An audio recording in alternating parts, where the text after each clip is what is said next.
PTI ने 38 आज़ाद अरकान के वाबस्तगी फॉर्म इलेक्शन कमीशन में जमा करा दिए। 3 आज़ाद अरकान के बयान हलफी बैरून मुल्क होने की वजह से ताहाल जमा नहीं कराए गए। तहरीक इंसाफ ने पंजाब असम्बली के लिए मखसूस नशिस्तों के लिए इब्तदाई फहरिस्त भी तैयार कर ली।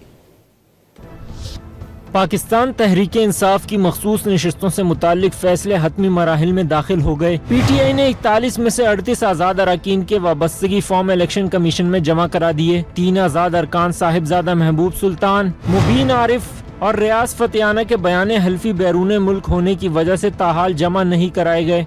जराये के मुताबिक साहिबजादा महबूब सुल्तान और मुबीन आरिफ के वाबस्तगी फॉर्म पार्टी को मौसूल हो चुके हैं, जो जल्द जमा कराए जाएंगे।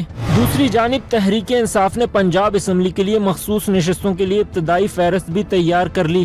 जराये के मुताबिक सादिया अयूब, सनम जावेद की लग जावेद का नाम पंजाब असम्बली की मखसूस नशिस्तों के लिए तजवीज़ किया गया। रुबीना रिजवान, रुबीना जमील, यास्मीन राशिद, आलिया हमजा और सनम जावेद का नाम भी तजवीज़ किया गया है। मखसूस नशिस्तों के लिए जरताज गुल, कंवल शोजब और सिमाबियत ताहिर पर मुश्तमिल 3 रुकनी कमेटी भी तश्कील दे दी गई। मुजव्विज़ा नामों की फहरिस्त बानी पीटीआई की मंजूरी के बाद इलेक्शन कमीशन में जमा कराई जाएगी।